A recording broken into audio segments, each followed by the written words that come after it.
What's up guys, it's David here, and today we will be talking about what happened with the Booster Course Pass. If you guys didn't know yet, there were many changes in the Booster Course Pass following its initial announcement. We have confirmation that these changes occurred based on the Booster Course Pass prefix leak as well as the music leak. I've created a graphic to show you guys what the original plan for the Booster Course Pass was to help you all understand the situation a little bit better. Without further ado, let's get started. I also think that the characters that were included with the Booster Course Pass were intended to be more spread out, with one releasing each wave. This is pretty likely due to the fact that there are 6 characters and we got 6 waves of tracks. I'll also be going over what characters I think were originally planned for each wave. To start us off, waves 1 and 2 were perfectly aligned with the course prefix leaks, as wave 1 was also the reveal of the Booster Course Pass, and wave 2 was just perfectly aligning with the course prefix leaks. I do think that Diddy Kong would have originally debuted in wave 1 as the new driver. For those who are unaware, Diddy Kong was actually originally planned to be a part of Mario Kart 8's roster back in 2014, but was cut to make room for more important characters like Pink Gold Peach and Baby Rosalina. Yeah. The weird part is that some Nintendo licensed merchandise for Mario Kart 8 featured Diddy Kong. For example, Diddy Kong was included as one of the first characters in the Mario Kart Hot Wheels line of toys.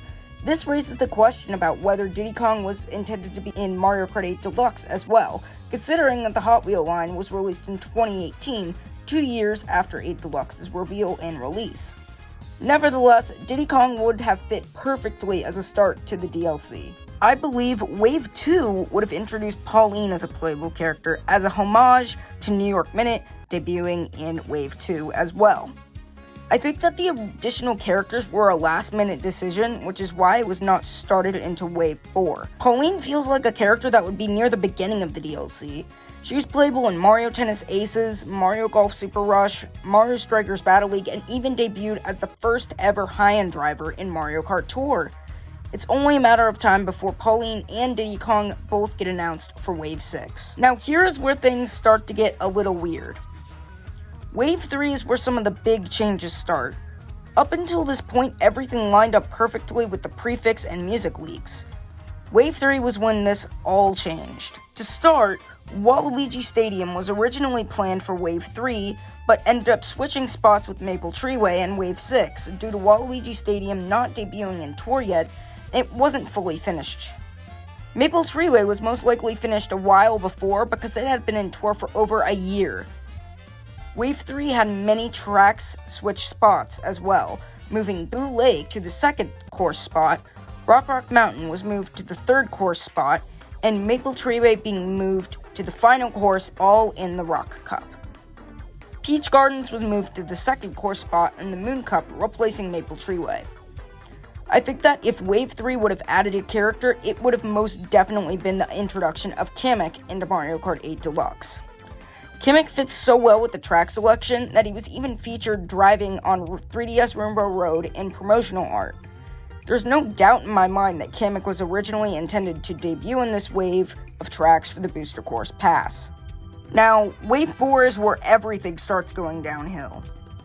There were many course changes and course swapping in this wave, which is the reason why most of these changes are here today. In Wave 4, Los Angeles Laps got swapped with Bangkok Rush, because it just had the third variant released in Tour, and Los Angeles really just fit the summer vibe more, aligning with Wave 5's planned release window.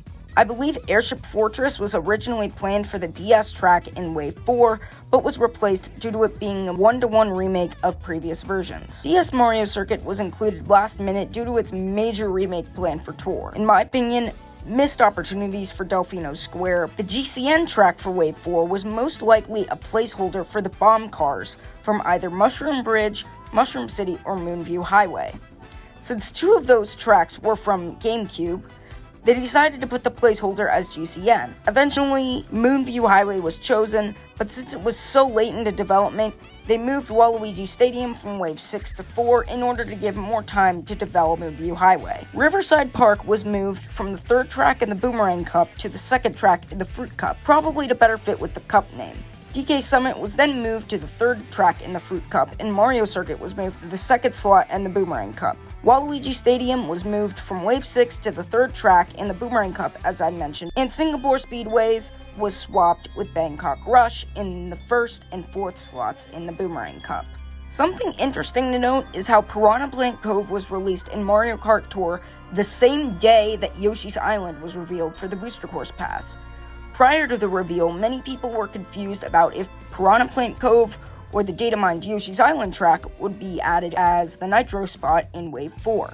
In the end, Yoshi's Island debuted about 2 weeks before it debuted in Tour, and Piranha Plant Cove was supposed to be added into Wave 5. This wave is where characters were officially announced to be joining Mario Kart 8 Deluxe. The first character that they introduced was Birdo, which perfectly ties in with the introduction of the Yoshi's Island track that debuted within this wave.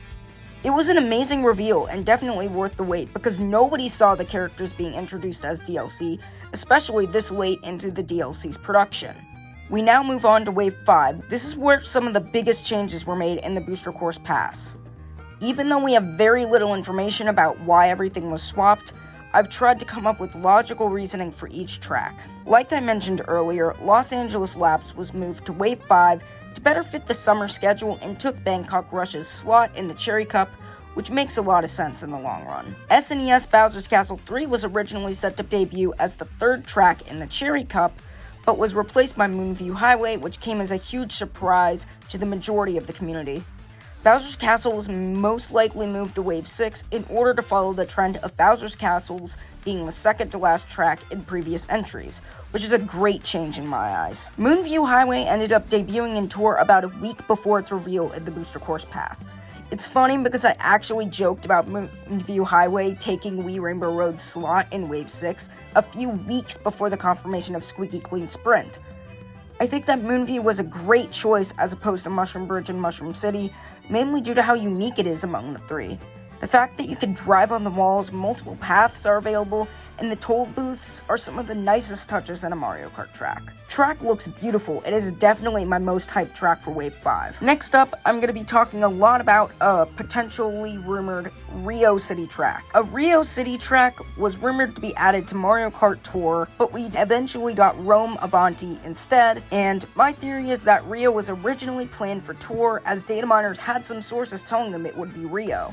But it was decided that it would be too similar to other cities aesthetically, which is why Rome Avanti was chosen at the last minute. There are also a lot of track elements that could have been in a potential Rio track as well, such as the skybox, vehicles in the background, water fountains, and the fuzzies seen on the tracks. The track was obviously rushed out for Tour as seen by the many glitches, bland layout, and mediocre music on the track. Rio was probably originally planned for Wave 5, but due to being replaced by Rome Avanti, it was delayed in Tour and was moved to Wave 6 to give more time to release the third variation in Tour. Athens was also originally supposed to have all three variations released in Tour before it was added to 8 Deluxe, but the third variation was delayed for the same reasoning as Rome's delays. Due to the missing slot in the Feather Cup, one Tour Nitro had to be moved up. Piranha Plant Cove and Vancouver Velocity were both considered to fill the missing slot in the Feather Cup, but it is speculated that Vancouver ended up being chosen to avoid confusion among the fans about whether Piranha Plant Cove was a Tour Nitro or an 8 Deluxe Nitro. Let's be real here, all the tracks from Tour are Tour Nitros. I believe that Wiggler was intended to debut in this wave for the sole reason of Squeaky Clean Sprint. Wiggler's inclusion came to a complete surprise to everyone, including myself, because he wasn't playable in Mario Kart Tour at the time. My theory is that Squeaky Clean Sprint was originally supposed to debut in Tour alongside Wiggler, but due to the Tour devs being worried about how close the dates were, they decided to delay Squeaky Clean Sprint in Tour and introduce another new Nitro, Piranha Plant Pipeline, instead, to avoid 8 Deluxe overshadowing Tour's version, similar to what happened with Sky High Sunday in Wave 2. This actually makes a lot of logical sense because of Piranha Plant Cove's uncertainty in the Booster Course Pass. My theory is that in addition to all the reasons mentioned above, it would make logical sense to include Piranha Plant Cove and Piranha Plant Pipeline in the same cup. It would be interesting to see those tracks that were in the same scenario where unreleased Nitros were chosen over them due to the time gap in between their debuts in Tour and the Booster Course Pass. Now, there were a lot of other track swaps in this wave as well. Koopa Cave was originally included as the second track in the Feather Cup, but was moved to the third track of the Cherry Cup for unknown reasons. Daisy Cruiser was originally the second track of the Cherry Cup, but was moved for the second track in the Feather Cup, possibly due to Daisy being associated with the feather in some sort of way. For some odd reason, Sunset Wilds was moved from the third track of the Feather Cup to the second track of the Cherry Cup. This absolutely makes no sense to me because Sunset Wilds feels much more like a Feather Cup track than a Cherry Cup track. Vancouver Velocity, which was originally intended for Wave 6, swapped places with Squeaky Clean Sprint, making it the final course in the Cherry Cup rather than the final course in the Feather Cup. Finally, Moonview Highway, originally SNES Bowser's Castle 3, was moved from the third track in the Cherry Cup to the third track in the Feather Cup. I would have liked to see it in the Cherry Cup, but that's just me. Wave 6 is where most things will come to a close, including the Booster Course Pass itself. We don't know much about this wave other than what was leaked by the prefixes. I believe that Dino Dino Jungle will be swapped from the second slot of the Spiny Cup into the second slot of the Acorn Cup, where Maple Treeway was intended, in order to create a full-on jungle-themed cup, which would also include the heavily rumored Madrid track in Mario Kart Tour, Piranha Plant Cove, and Piranha Plant Pipeway. There are 2 Tour Nitros planned for the Spiny Cup. One is a city track, confirmed to be Rome Avanti based on it being the only city left, and an unknown Nitro track. The Tour Nitro is a weird situation because we have no more Nitro tracks data mined for Tour other than 2, what we assumed were, test tracks entitled Mob NU and Mob MU. Tour's data mine content is being added rapidly as we prepare for the game's eventual downfall after the 4th anniversary this September. While many people believe we won't be getting any more Tour tracks, I think that one of these test courses is actually a Halloween/autumn themed Nitro for Tour. We don't have any autumn themed Nitros in Tour, so a Halloween Nitro would be a perfect conclusion to Tour's 4 years of ongoing content. I think the track will be called Haunted Courtyard, and will be swapped from the third place in the Spiny Cup to the second place in the Spiny Cup, in order to make room for SNES Bowser's Castle 3 as the second to last track, following the previous trends in Mario Kart games. And finally, as we all have predicted, Wii Rainbow Road was always intended to finish off the Booster Course Pass, as it is a fan favorite and fits perfectly as the finale. It was originally set to release in Mario Kart Tour in the New Year's Tour, but most likely had technical issues with the scaling in Tour and the physics being completely screwed up. This led to its delay in Tour and eventually being split into 1 lap for Tour's version, specifically due to its issues with scaling. In 8 Deluxe, it'll most likely be 3 full laps, and the scaling will probably be perfectly fine. I believe that the final character that was planned for this wave would have been Petey Piranha. After over 20 years of being absent from Mario Kart, the grand finale would have been a great opportunity to bring him back into the spotlight. He fits perfectly with the 2 Piranha Plant-themed Nitro tracks. I have no doubt in my mind that this was the original plan. I hope you guys enjoyed this video. I spent a long time working on it and had many different ideas and topics to discuss, so I hope you guys all enjoyed it as much as I did making it. Please remember to like and subscribe for more Mario Kart content, and as always, take care and bye-bye.